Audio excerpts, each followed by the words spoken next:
Hello everyone. వాళ్ళ వినాయక చవితి సందర్భంగా ఆ కథ వింటూ నాకు ఒక చిన్న అనిపించింది. అది నాకు యూజ్ అవుతుంది, సో మీకు కూడా యూజ్ అవుతుంది అని చెప్పి చిన్న వీడియో చేస్తున్నాను.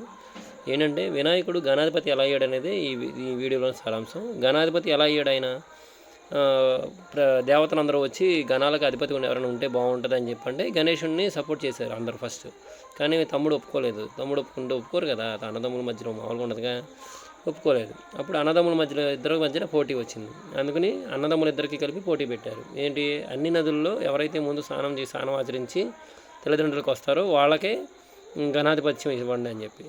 అప్పుడు నెమల వాహనుడు ఆయన తమ్ముడు వెళ్ళిపోతాడు కదా, మరి ఆయన స్పీడ్గా వెళ్ళిపోతాడు, హ్యాపీగా ఆయన నెగ్గుతాడు అనుకున్నారు అందరూ. ఆ టైంలో గణాధిపతి చేసిన చిన్న ఆలోచన ఏంటంటే, నేను ఎలా అయినా నెగ్గాలి అనే లక్ష్యం ఉంది ఆయనకి, నేను ఎలా అయినా గణాధిపతిని అవ్వాలనే లక్ష్యం ఉంది ఆయనకి. ఆయన ఏం చేశాడు, ఎదుర్కొన్న తల్లిదండ్రులని నారదుడిని వీళ్ళందరినీ కోరుకుంటే అప్పుడు తండ్రి ఇచ్చాడు సలహా. తండ్రి ఏం చెప్పాడంటే, నువ్వు నారాయణ మంత్రం జపించు, అన్ని నదుల్లో స్నానం చేసినట్టు అవుతుంది, నువ్వు ముందే వెళ్ళి స్నానం చేయగలుగుతావు అని చెప్పాడు. అప్పుడు నారాయణ మంత్రం జపిస్తూ ఆయన తల్లిదండ్రుల చుట్టూ తిరగడం మొదలుపెట్టాడు. సో తమ్ముడు ఎక్కడికి వెళ్తే అక్కడ ఈయన ముందే కనపడడం మొదలుపెట్టాడు. అలాగా ఆయన వచ్చేసరికి తల్లిదండ్రులు కూడా చూసి ఆశ్చర్యపోయిన తమ్ముడు, అన్న నీ శక్తిని నేను తక్కువ అంచనా వేశాను అని చెప్పి దేవతలు అందరూ కలిసి విఘ్నేశ్వరుడికి గణాధిపత్యాన్ని అప్పచెప్పారు. సో ఈ స్టోరీ ద్వారా మనం తెలుసుకోవాల్సింది ఏంటంటే, మనకు ఒక లక్ష్యం ఉండాలి. అది చిన్నదో పెద్దదో అవ్వచ్చు, ఒక రోజుకు ఉండొచ్చు, నెలకు ఉండొచ్చు, సంవత్సరానికి, 5 సంవత్సరాలకి, 10 సంవత్సరాలకి, మన జీవిత కాలానికి సరిపడా లక్ష్యాలు ఉండాలి. సో ఈ లక్ష్యాలకి మనమే అన్నీ చేయాలంటే అవసరం లేదు. అదే అక్కడ పాయింట్, అవసరం లేదు. మనం ఏదో ఒక పనిని చేయాలి అంతే. ఆ లక్ష్యం అదే దారిలో వెళ్ళే పని ఏదైనా ఉంటే అది చేయాలి. అప్పుడు ఆ దారిలో మనం పనిచేస్తున్నప్పుడు తెలియకుండా మనం ఆ లక్ష్యాన్ని చేరడానికి అనుకోని శక్తి అనేది ఉంది ప్రపంచంలో, అది మనకు సహకరిస్తుంది. అన్ని పనులు మనమే చేయాలని అనుకోకర్లేదు. అతీత శక్తి మనకు సహకరించి మన లక్ష్యాన్ని దగ్గరగా తీసుకెళ్ళడానికి ఛాన్స్ ఉంటుంది. సో ఇలాంటివి మీ జీవితాల్లో కూడా జరుగుంటాయి.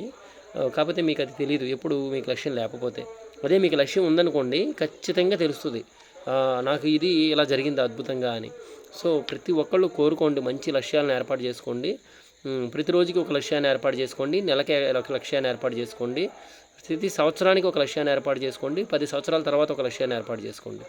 ఇట్లా లక్ష్యాలను ఎవరైతే ఏర్పాటు చేసుకున్నారో వాళ్ళ జీవితాల్లో మంచి అద్భుతాలు జరిగాయని చెప్పి నేను చాలా పుస్తకాలు చదివాను, విన్నాను. నా లైఫ్లో కూడా కొన్ని అద్భుతాలు జరిగినాయి. నెగిటివ్ పాజిటివ్స్ వస్తూ ఉంటాయి లైఫ్లోకి. మనం మళ్ళీ పాజిటివ్గా గట్టిగా కోరుకోవాలి. మనం పాజిటివ్గా ఉండాలి, న్యాయబద్ధంగా ఉండాలి, కృతజ్ఞతతో ఉండాలి. మనకు సహాయం చేసిన ప్రతి ఒక్కరి పట్ల కృతజ్ఞతలో ఉండాలి. ఈ సందర్భంగా నేను కూడా చెప్తున్నాను, నాకు సహాయం చేసిన ప్రతి ఒక్కరికి నా కృతజ్ఞతలు. వారు నన్ను ప్రతి అడుగులో నన్ను ఆదుకున్న ప్రతి ఒక్కరికి నా కృతజ్ఞతలు. Thank you universe, and thank you Vinayaka Chavithi, thank you Ganesh.